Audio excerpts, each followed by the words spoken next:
அஸ்ஸலாமு அலைக்கும். Hi friends, எப்படி நல்லா இருக்கீங்களா?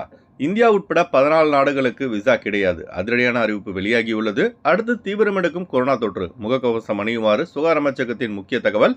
அடுத்து 3 மாதங்கள் வரை தடை விதித்த குவைத்தின் public authority for manpower. அடுத்து ஜெலிப் ஷூக்கில் கைதான இந்திய பெண். முக்கிய வீடியோ வெளியிட்ட உள்துறை அமைச்சகம். வெளிநாட்டவர்கள் எச்சரிக்கை.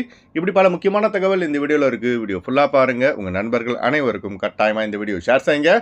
இப்போ வாங்க குவைத்துடைய மிக முக்கியமான நியூஸை பார்ப்போம். ஜூன் 1ஆம் தேதியான இன்று முதல் காலை 11 மணி முதல் மாலை 4 மணி வரை யாரும் நேரடியாக சூரிய ஒளியின் கீழ் வேலை செய்யக்கூடாது என public authority for man power, அதாவது மனித வளத்திற்கான பொது ஆணையம் தெரிவித்துள்ளது. இந்த தடையானது ஜூன் 1ஆம் தேதி முதல் ஆகஸ்ட் மாதம் இறுதி வரை நடைமுறையில் இருக்கும். அதாவது ஜூன், ஜூலை, ஆகஸ்ட் ஆகிய 3 மாதங்கள் அமுலில் இருக்கும். இந்த சட்டமானது பைக்கில் ஃபுட் டெலிவரி மற்றும் பிற டெலிவரி செய்பவர்களுக்கு பொருந்தும் என public authority for man power ஏற்கனவே அறிவித்திருந்தது குறிப்பிடத்தக்கது. அதனால் குவைத்தில் உள்ள நம்ம ஆளுங்க இந்த சட்டத்தை மதிச்சு நடங்க. அப்படி இல்லை என்றால் உங்களுக்கும் அபராதம், உங்கள் கஃபீலான ஸ்பான்சருக்கும் அபராதம் விதிக்கப்படும். அதுபோல் இந்த மிக முக்கியமான தகவலை கட்டாயமாக உங்கள் நண்பர்கள் அனைவருக்கும் ஷேர் செய்யுங்க. அடுத்த தகவல், ஆயிரக்கணக்கான வெளிநாட்டு தொழிலாளர்கள் மற்றும் சர்வதேச வணிகங்களை பாதிக்கும் வகையில் சவுதி அரேபிய அரசு 14 நாடுகளைச் சேர்ந்த குடிமக்களுக்கு பிளாக் ஒர்க் விசாவை தற்காலிகமாக நிறுத்தி வைத்துள்ளது. இந்த நடவடிக்கையானது ஜூன் மாதம் முழுவதும் அமுலில் இருக்கும். பிளாக் ஒர்க் விசா தடை செய்யப்பட்டதில் 14 நாடுகளைச் சேர்ந்த குடிமக்கள் பாதிக்கப்பட்டுள்ளார்கள். இதில் இந்தியா, பாகிஸ்தான், பங்களாதேஷ் ஆகிய நாடுகளும் உள்ளது. அதனால் சவுதி அரேபியாவிற்கு ஒர்க் விசாவில் செல்லும் பயணிகள் உங்களுடைய ஏஜென்ட் அல்லது விமான நிறுவனத்தை அணுகி உங்கள் பயணம் தொடர்பான தகவலை பெற்றுக்கொள்ளுமாறு அறிவுறுத்தப்பட்டுள்ளார்கள். உங்களுடைய விசா ஸ்டேட்டஸை சரிபார்க்காமல் சவுதி அரேபியாவிற்கு சென்றால் மீண்டும் அதே விமானத்தில் திருப்பி அனுப்பப்படுவீர்கள் என எச்சரிக்கை விடப்பட்டுள்ளது. ஜூன் மாதம் ஹஜ் பயணிகள் லட்சக்கணக்கில் சவுதி அரேபியாவிற்கு வருவதால் இத்தகைய அதிரடியான நடவடிக்கையை சவுதி அரேபியா அரசு எடுத்துள்ளது குறிப்பிடத்தக்கது. அடுத்த தகவல், இந்தியா முழுவதும் தற்போது கொரோனா வைரஸின் புதிய வகை அதி தீவிரமாக பரவி வருகிறது. இதனால் நாடு முழுவதும் 3395 பேர் தற்போது கொரோனா தொற்றால் பாதிக்கப்பட்டுள்ளதாக மத்திய சுகாதார அமைச்சகம் அறிவித்துள்ளது. அதிகபட்சமாக கேரளாவில் 1336 பேர் கொரோனா வைரஸால் பாதிக்கப்பட்டுள்ளார்கள். கேரளாவுக்கு அடுத்தபடியாக மகாராஷ்டிராவில் 467 பேர், 3வது இடத்தில் டெல்லி 375 பேர், குஜராத்தில் 265, கர்நாடகாவில் 234 பேர், மேற்கு வங்கம் 205, தமிழ்நாட்டில் 185 பேருக்கு கொரோனா தொற்று உறுதி செய்யப்பட்டுள்ளதாக சுகாதார அமைச்சகத்தின் புள்ளி விவரம் தெரிவிக்கிறது. அதுபோல பொதுமக்கள் மக்கள் கூட்டமாக இருக்கும் இடத்திற்கு சென்றால் மாஸ்க் அணியுமாறு அறிவுறுத்தப்பட்டுள்ளார்கள். இதெல்லாம் பார்க்கும்போது எங்கடா ஆர்டிபிசிஆர் டெஸ்ட் கட்டாயம், ரேபிட் டெஸ்ட் கட்டாயம்னு சொல்லிடுவாங்களோ என்ற அச்சம் நம்முடைய எல்லோர் மனதிலும் எடத்தான் செய்கிறது.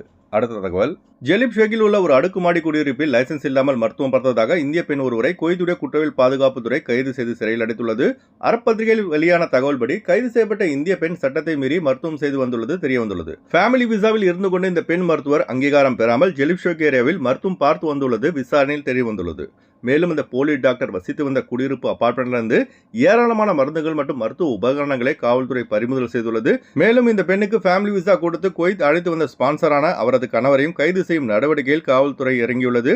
இப்போ நீங்க ஸ்கிரீன்ல பாக்குறீங்களா, இந்த வீடியோவை உள்துறை அமைச்சகம் வெளியிட்டுள்ளது. எப்படி ஒரு ஹாஸ்பிட்டல் செட்டப் இருக்குமோ அதே மாதிரி செட்டப் ரெடி பண்ணி மருத்துவம் பார்த்திருக்காங்க பாருங்க. அதனால குவைத்தில் உள்ள நம்ம ஆளுங்க அதிக எச்சரிக்கையாக இருங்க. எந்த விசாவில் நீங்க குவைத்துக்கு வந்தீங்களோ அந்த விசாவில் மட்டும் வேலை செய்வதுதான் உங்களுக்கு நல்லது. இந்த மிக முக்கியமான தகவலை லாசிம் கட்டாயமாக உங்கள் நண்பர்கள் அனைவருக்கும் ஷேர் செய்யுங்க. அடுத்து வாங்க ஃப்ளைட் அப்டேட் பார்ப்போம். குறைந்த கட்டணத்தில் விமான டிக்கெட் எடுக்க விரும்புபவர்கள் ஸ்கிரீனில் தெரிகிற ஜியா டிராவல்ஸ் நம்பரை கான்டெக்ட் பண்ணிட்டு குறைந்த கட்டணத்தில் விமான டிக்கெட் எடுத்துக்கொள்ளலாம். அதுபோல பிசிசி, மெடிக்கல், ஸ்டாம்பிங், அட்டஸ்டேஷன் இந்த ப்ராசஸும் செய்து தரப்படுகிறது. சென்னை டு குவைத் 10,800 ரூபாய்க்கு ஒமான் ஏர்வேஸில் ஃப்ளைட் எடுக்கலாம். குவைத் டு சென்னை 68 குவைத் தினாருக்கு ஸ்ரீலங்கன் ஏர்லைன்ஸில் ஃப்ளைட் எடுக்கலாம். திருச்சி டு குவைத் 13,800 ரூபாய்க்கு இண்டிகோ ஏர்லைன்ஸில் ஃப்ளைட் எடுக்கலாம். குவைத் டு திருச்சி 78 குவைத் தினாருக்கு இண்டிகோ ஏர்லைன்ஸில் ஃப்ளைட் எடுக்கலாம். திருவனந்தபுரம் டு குவைத் 14,300 ரூபாய்க்கு ஏர் அரேபியாவில் ஃப்ளைட் எடுக்கலாம். குவைத் டு திருவனந்தபுரம் 90 குவைத் தினாருக்கு ஏர் அரேபியாவில் ஃப்ளைட் எடுக்கலாம். கொச்சின் டு குவைத் 9,800 ரூபாய்க்கு ஜெஸ்ரா ஏர்லைன்ஸில் ஃப்ளைட் எடுக்கலாம். குவைத் டு கொச்சின் 71 குவைத் தினாருக்கு ஒமான் ஏர்வேஸில் ஃப்ளைட் எடுக்கலாம். மும்பை டு குவைத் 8,000 ரூபாய்க்கு சலாம் ஏர்வேஸில் ஃப்ளைட் எடுக்கலாம். குவைத் டு மும்பை 43 குவைத் தினாருக்கு கல்ஃப் ஏர்லைன்ஸில் ஃப்ளைட் எடுக்கலாம். கொழும்பு டு குவைத் 66 குவைத் தினாருக்கு எத்திஹாத் ஏர்லைன்ஸில் ஃப்ளைட் எடுக்கலாம். குவைத் டு கொழும்பு 39 குவைத் தினாருக்கு ஃப்ளை துபாயில் ஃப்ளைட் எடுக்கலாம். அடுத்து வாங்க குவைத்துடைய தினார் ரேட் பார்ப்போம். ஒரு தினார் குவைத் இந்தியாவின் மதிப்பு 277 ரூபாய் 31 பைசாவாக உள்ளது. ஒரு தினார் குவைத் இலங்கையின் மதிப்பு 968 ரூபாய் உள்ளது. இப்போ நான் சொன்னது குவைத்துடைய அல்முலா ரேட்டுங்க. அடுத்து குவைத்துடைய கோல்டு ரேட் பார்ப்போம். 1 கிராம் 24 கேரட் தங்கத்தின் விலை 32 தினார் 761 பில்ஸாக உள்ளது. 1 கிராம் 22 கேரட் தங்கத்தின் விலை 30 தினார் 42 பில்ஸாக உள்ளது. ஓகே ஃப்ரெண்ட்ஸ், இந்த வீடியோ அதிகமாக ஷேர் செய்யுங்க. இந்த வீடியோ சம்பந்தமாக நீங்கள் என்ன நினைக்கிறீங்கன்னு மறக்காம கமெண்ட் பாக்ஸில் பதிவு செய்யுங்க.